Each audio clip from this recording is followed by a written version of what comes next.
If you like what I'm doing here on the podcast and elsewhere, and if you want to help me do more of it, if you want to help me help more people get into the best shape of their lives too, please do consider supporting my sports nutrition company, Legion Athletics, which is currently holding its biggest sale of the year for Black Friday and Cyber Monday. Now that means that for the next few days, you can save up to 30% on everything in our store over at www.legionathletics.com. That's Legion athletics.com, including our protein powders and our protein bars, our famous pre-workout supplement Pulse, and our post-workout supplement Recharge, our fat burners, our multivitamins, joint support, fish oil, and more. And as you'll see when you head over to the website, everything in the store is currently marked down 5 to 15%. And when you enter the code Friday19, numerals 19, at checkout, you'll save another 15%.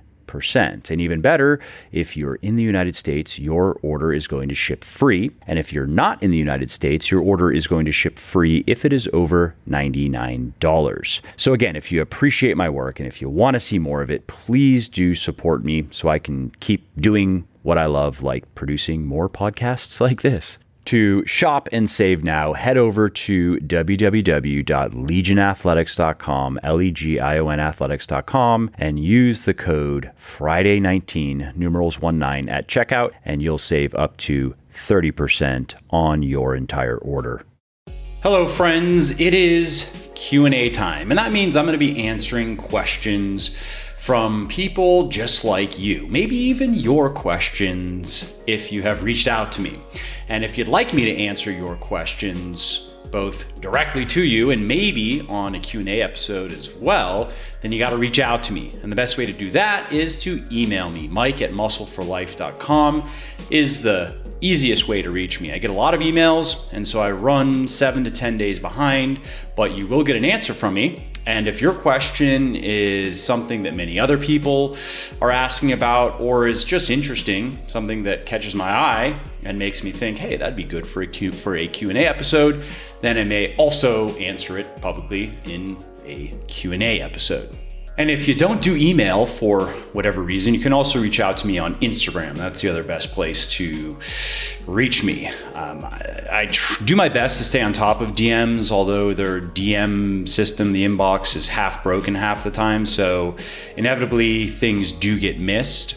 But if you DM me, there is a fairly good chance you'll get a reply. There's a fairly good chance I'll see it and be able to reply right then.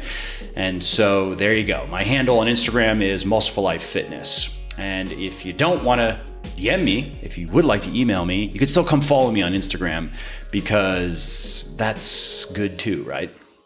Alrighty, so let's get to the questions that I'm going to be answering here. The first one is, should I eat back the calories burned from exercise? The next one is, should I eat more on the days I work out?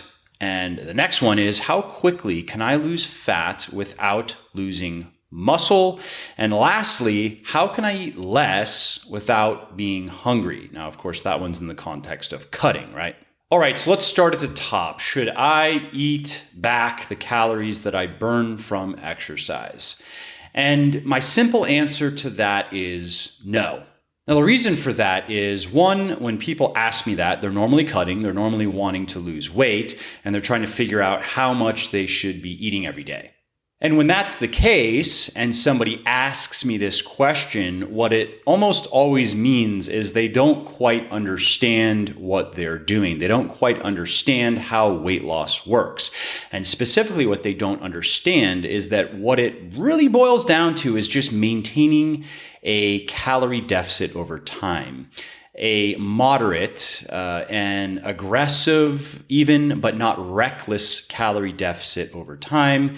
That's what drives weight loss. That's what drives fat loss. Now, how you get there doesn't really matter, of course. It doesn't matter if you have a meal plan or just wing it. It doesn't matter if you track your intake on the fly using an app like MyFitnessPal, or just eat intuitively and know that your calories are quite a bit under your calorie intake is quite a bit under your calorie expenditure.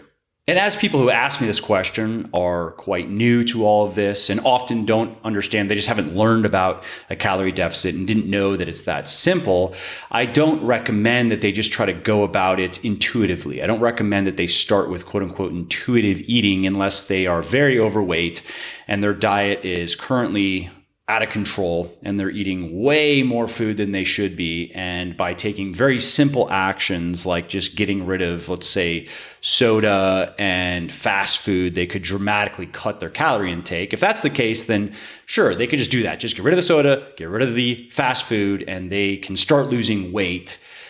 And it can be a significant amount of weight in the beginning.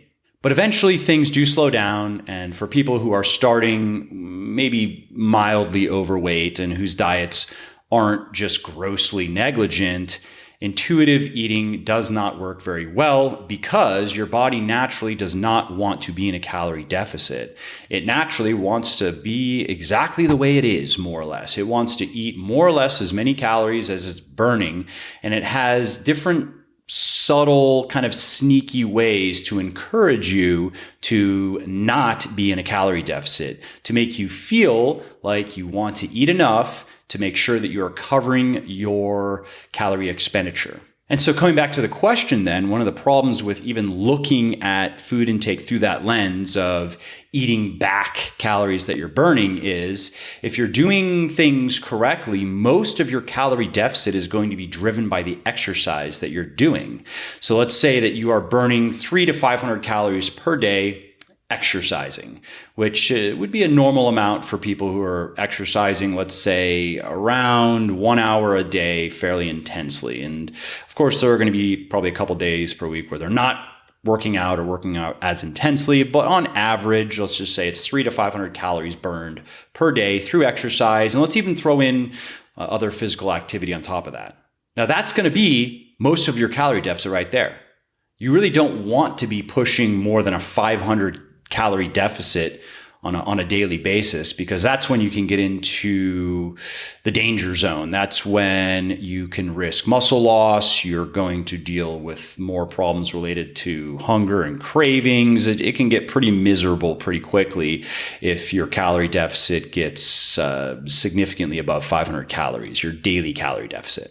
And so then what that means is if you were to eat back a lot of or most of the calories you're burning through exercise, really what you're going to be doing is just erasing your calorie deficit, or you're going to be making it smaller and smaller to the point where it might not be enough to move the needle at all. Another problem with wanting to eat back calories when you are maintaining, let's say, so now you don't want to be in a calorie deficit, you just want to more or less have your intake match your output, is it can be hard to determine how many calories you're burning if you're really trying to break it down day to day. So if you're trying to determine exactly how many calories you burn on, let's say Monday, and you think, oh, I burned about 300 calories through exercise, so I'm going to add that to my normal daily intake of my, let's say, basal metabolic rate plus a little bit more for just basic physical activity. And then on Tuesday, you train a bit harder, and now you're trying to estimate, okay, I think that was, let's say 400 calories or so burned, maybe even 500 calories today, so I'll eat a bit more today, and so on. That can sound nice, but chances are you're just going to be wrong. It is easier to work with a formula that takes your basal metabolic rate or your resting metabolic rate and then gives you a multiplier based on how active you are. And that then gives you your average daily calorie intake that you should shoot for. If you go a bit below or a bit above, that's okay. But on average, or you could look at it even in weekly, if you take that daily average, multiply it by 7, and that's more or less where your weekly calorie intake should fall. And how you get there in terms of the day-to-day is less important. That's just it's a more practical and it's a more effective way to regulate your calorie intake than to try to customize your intake to your daily activities. And oftentimes when people ask me about it, they are using something like a Fitbit or a similar device to supposedly determine how many calories they're burning. But what they don't realize is those devices can be wildly inaccurate. I've written about this. I've spoken about this. I mean, research shows that they can be wrong by up to like 50%. So don't eat back calories from exercise. Don't think about your calorie intake in that way. There's really no benefit to it. Instead, think about maintaining a good sized calorie deficit when you're wanting to lose weight, and maintaining a proper average daily calorie intake when you're wanting to maintain weight, or you can even look at it in terms of weekly calorie intake. For me, that would be something around probably 20,000 calories a week is more or less my maintenance, something around, 2,800 to 3,000 calories per day. I know that's my maintenance based on my current activity level. Okay, next question. Should I eat more on the days that I work out? And the answer here is probably not. There's no major advantage to doing this, to cycle your calories. Calorie cycling, you may have heard that before. And I've recorded, I believe it was a podcast, an audio-only podcast that you can find in my podcast feed, or if you're on YouTube, you can find it somewhere in my channel. Just search for calorie cycling. And there is a place for it, but not for most people. It's really for more advanced weightlifters who are lean bulking and maybe maintaining, but really trying to push themselves in the gym and squeeze every last ounce of gains out of their genetics. And I guess endurance athletes, maybe you could make a case for eating more on the days that you train if you're doing heavy endurance workouts, but most of these people are usually sucking down calories during those workouts anyway, so they're naturally already eating more on those days just to get them through their long, grueling workouts. So it's not necessary then, in most cases, to add even more calories on top of what they're already drinking down or eating down during the workouts. That said, one minor exception, I suppose, to this advice is if you just like to eat less on the days that you're not training, and that's me, I prefer to eat. I don't naturally have a huge appetite. I'd say I have a normal appetite. So if I'm not pushing myself hard in the gym one day, I just naturally don't feel the need to eat as much food. And so I eat less on the days that I don't work out than I do work out. And if you're the same way, and especially if you are an experienced weightlifter, you've gained a lot of the muscle and strength, or most of the muscle and strength that's available to you, and you understand that it doesn't matter so much anymore, the little details, because you just don't have much left to gain, then sure, eat more on the days you train, eat less on the days that you don't train, again, if you enjoy it more that way. But if you are newer, let's say if you're in your first 3 years of proper weightlifting and you still have a lot of muscle and strength that you can gain, you're going to do better just eating the same amount, more or less the same amount of food every day based on whatever it is you're trying to do. So if you're cutting, again, just determining approximately how many calories you're burning on any given day using, there are a number of different calculators out there. You can find a couple over at legionathletics.com. For weight loss in particular, we just put up, it was an article that was there previously, but my team and I just did a pretty extensive update to it, and it's a weight loss calculator. It's pretty nifty. So if you check that out, that'd be a good calculator for weight loss in particular. If you want to learn about lean bulk, you can search about that as well, and there'll be a calculator there. And if you want to learn about your total daily energy expenditure, how to calculate that and then manipulate it, you can search for TDEE. We have a number of calculators and tools over at the blog at Legion. And so anyway, the best way to go about it is determine your approximate number of calories burned every day. And then if you want to lose weight, eat 300 to 500 calories per day below that on average. If you want to just more or less stay where you're at in terms of body composition, shoot for that number as your average daily intake. And if you want to maximize muscle and strength gain but minimize fat gain, shoot for about 10% more calories than you burn on average on any given day. And again, just eat the same amount, more or less the same amount of calories every day. It just makes it simple and it works. Hey, quickly, before we carry on, if you are liking my podcast, would you please help spread the word about it? Because no amount of marketing or advertising gimmicks can match the power of word of mouth. So if you are enjoying this episode and you think of someone else who might enjoy it as well, please do tell them about it. It really helps me. And if you are going to post about it on social media, definitely tag me so I can say thank you. You can find me on Instagram at Muscle for Life Fitness, Twitter at Muscle for Life, and Facebook at Muscle for Life Fitness.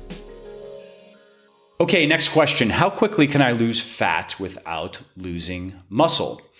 And this is a good question because that's really what we want to achieve, right? When we say we want to lose weight, we don't just want to lose weight, we want to lose fat and not muscle. We want to improve our body composition. And there's only so much fat that our body can burn per day, period. Because this is a mechanical process. We can't lose 5 pounds of fat in a day, no matter how active we are. And what happens is when you surpass your body's ability to burn fat to meet its energy needs, to meet the demands that you're putting on it, it will start burning more and more muscle for that energy. It doesn't want to burn muscle. It prefers just to burn fat. But if you push your body further than it can go on just burning fat, that's the next fuel source it'll turn to. Now, how much fat can your body burn through every day and every week without having to turn to muscle? Now, you've probably heard the general rule of thumb of 1 pound of fat loss per week. That should be your goal. And to get there, you should use a calorie deficit of something around 20%. And that's decent advice. And that's generally going to be the case for most people. For most people who just have a bit of weight to lose, they're not very overweight, they're not very lean, they're just normal overweight. They can keep themselves in a calorie deficit around 20%, so they can eat about 80% of the calories they're burning every day. And again, we're talking about average daily here. We don't have to try to get into specifically every day, making sure it's exactly, or trying to make sure it's exactly 20%. No, we're just working with higher level averages. So if they do that, they're going to lose around 1 pound of fat loss per week. But we do know that people who are quite overweight can lose quite a bit more fat than that without losing muscle. And we know that people who are quite lean, wanting to get very lean, are going to lose less than that. They're going to have to target for losing less than 1 pound of fat per week to maintain, or at least maximally maintain, muscle. Why is that? Well, a study that was conducted by Professor Seymour Alpert at the University of New Mexico lends insight into this. So in this study, Seymour went through a bunch of weight loss studies to look at how fat loss was connected to muscle loss. So to look at how much fat and how much muscle people were losing when they dieted. And what came from this is what Alpert believes is the maximum amount of calories the body can extract from fat per day. And that is 30 calories per pound of body fat per day. Now, what this allows you to do then is to determine approximately how big of a calorie deficit you can maintain to maximize fat loss while minimizing muscle loss. So take me, for example. I weigh 195 pounds right now. I'm about 10% body fat. So let's say that's 20 pounds of fat, 20 times 30, 600. So theoretically then, I could maintain about a 600 calorie deficit if I were cutting, daily deficit, and be able to lose fat quickly, but not muscle. Now, what does that mean in terms of fat loss? Let's say weekly fat loss. Well, if I were to maintain a 600 calorie deficit 7 days per week, that's a 4,200 calorie deficit for the week, a weekly calorie deficit. And as we know that a pound of fat contains somewhere around 3,500 calories, I'd be looking at slightly more than 1 pound of fat loss per week. And so then according to Alpert's research, that is what I should shoot for. That should be my target, about 1 pound of fat loss per week. And if I do that, then I will retain as much muscle as possible. I may not be able to lose no muscle, depending on how long I'm cutting for and how lean I'm looking to get, and also how I manage my calorie deficit as I get leaner, because as I lose fat, the size of my calorie deficit has to shrink as well. But I can say from personal experience, having dieted down to pretty low body fat levels a number of times, if you do it right, the muscle loss is so negligible.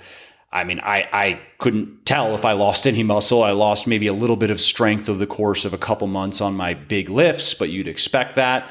And I looked great by my standards. So if I did lose any muscle, it wasn't enough for me to care.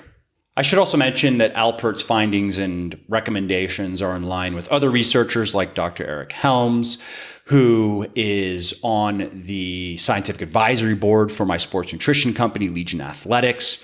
And according to his research and his experience, not only with himself, but having coached many, many, many natural bodybuilders, the weekly rate of weight loss to shoot for should be 0.5% to 1% of body weight per week, based on how lean you are starting out. The leaner you are, the less you should be looking to lose every week.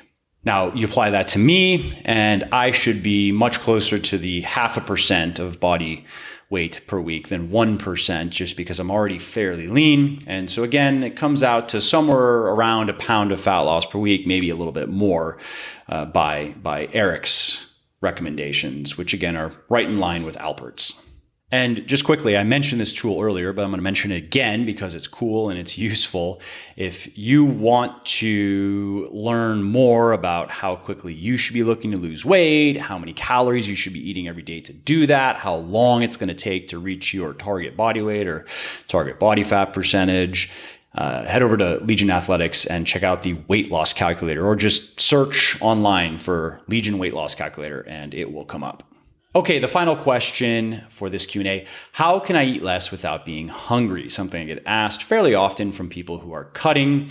And the best way to do this, the best way to reduce hunger is to change your diet. And this is particularly true when you are cutting, when calories are restricted, because your body is not happy about it. Your body does not want to be in a calorie deficit. And so if you're not paying attention to the foods that you're eating and you're not getting enough fiber, for example, or you're not getting enough water through food and just drinking, and you are eating too many foods that are high in calories but not very satiating, you're going to have a very hard time of it. You are going to be hungry a lot, and you are going to be struggling with cravings often. And so then the tip, the hack for cutting without all the drama of hunger and cravings is to eat plenty of fiber-rich foods like fruits and vegetables and whole grains, drink plenty of water, and watch out for, generally it's either highly processed foods that contain a lot of calories but aren't very filling, or just foods that contain a lot of fat that also can be very calorie dense but not very satiating. And this, by the way, is one of the major disadvantages of the IIFYM way of going about cutting, the if it fits your macros. Eat whatever sounds good to you. Just make sure that you are eating enough to stay within your calorie and macronutrient targets. Well, the problem is when you eat a bunch of then peanut butter and candy and Pop-Tarts and other highly processed tasty foods, and maybe even less processed, less tasty stuff like bread, for example, or other baked goods. You can lose weight, of course. If you do stick to your calories and macros, you're going to lose weight, but you are going to have a rough time. Unless you just naturally have very little appetite, you are going to be hungry often, especially when in the hour or so leading up to the normal times when you eat. It can drive you to distraction, actually. And you'd have a much easier time if you just replaced most of those calories with stuff like vegetables and fruits and whole grains and legumes and lean protein. If you got the majority of your calories when you're cutting from those foods, and then took, let's say, 10 to 20% of your calories to give over to whatever, I don't care if it's candy or peanut butter or Pop-Tarts or bread or whatever, if you do that, you'll be able to get the satisfaction of eating stuff that's just tasty, it's just nice to eat without having to suffer for it. Oh, and one other aspect of appetite control that I want to mention is getting enough sleep. This is a critical part of it and an often overlooked part of it.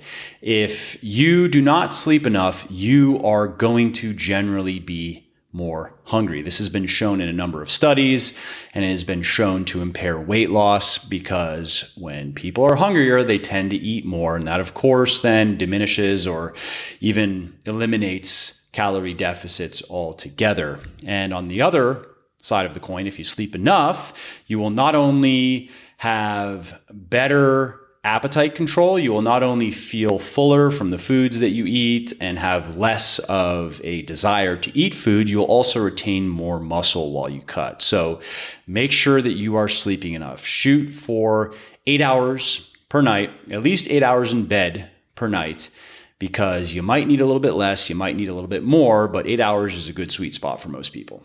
Okay, well, that's it for this Q&A. I hope you found it helpful. And if you did, please do give it a like and leave a comment down below letting me know what you thought. And again, if you want to have me answer your questions, email them to me, mike@muscleforlife.com. That's the best way. Or DM them to me on Instagram, muscleforlifefitness. And you will hear back from me. You definitely will if it's email. And you probably will if it's Instagram. Again, Instagram's inbox is finicky. Sometimes it works great, sometimes it doesn't. But if your question also is something that other people are asking, or if it just strikes me as something that would be a good question to answer on a Q&A, then I will answer it publicly as well. If you like what I'm doing here on the podcast and elsewhere, and if you want to help me do more of it, if you want to help me help more people get into the best shape of their lives too, please do consider supporting my sports nutrition company, Legion Athletics, which is currently holding its biggest sale of the year for Black Friday and Cyber Monday. Now that means that for the next few days, you can save up to 30% on everything in our store over at www.legionathletics.com. That's Legion athletics.com, including our protein powders and our protein bars, our famous pre-workout supplement Pulse, and our post-workout supplement Recharge, our fat burners, our multivitamins, joint support, fish oil, and more. And as you'll see when you head over to the website, everything in the store is currently marked down 5 to 15%. And when you enter the code Friday19, numerals 19, at checkout, you'll save another 15%. And even better, if you're in the United States, your order is going to ship free. And if you're not in the United States, your order is going to ship free if it is over $99. So again, if you appreciate my work and if you want to see more of it, please do support me so I can keep doing what I love, like producing more podcasts like this. To shop and save now, head over to www.legionathletics.com, Legion athletics.com, and use the code Friday19, numerals 19 at checkout, and you'll save up to 30% on your entire order. All right, well, that's it for today's episode. I hope you found it interesting and helpful. And if you did, and you don't mind doing me a favor, could you please leave a quick review for the podcast on iTunes or wherever you are listening from? Because those reviews not only convince people that they should check out the show, they also increase the search visibility and help more people find their way to me and to the podcast and learn how to build their best body ever as well. And of course, if you want to be notified when the next episode goes live, then simply subscribe to the podcast in whatever app you're using to listen, and you will not miss out on any of the new stuff that I have coming. And last, if you didn't like something about the show, then definitely shoot me an email at mike@muscleforlife.com and share your thoughts. Let me know how you think I could do this better. I read every email myself, and I'm always looking for constructive feedback. All right, thanks again for listening to this episode, and I hope to hear from you soon.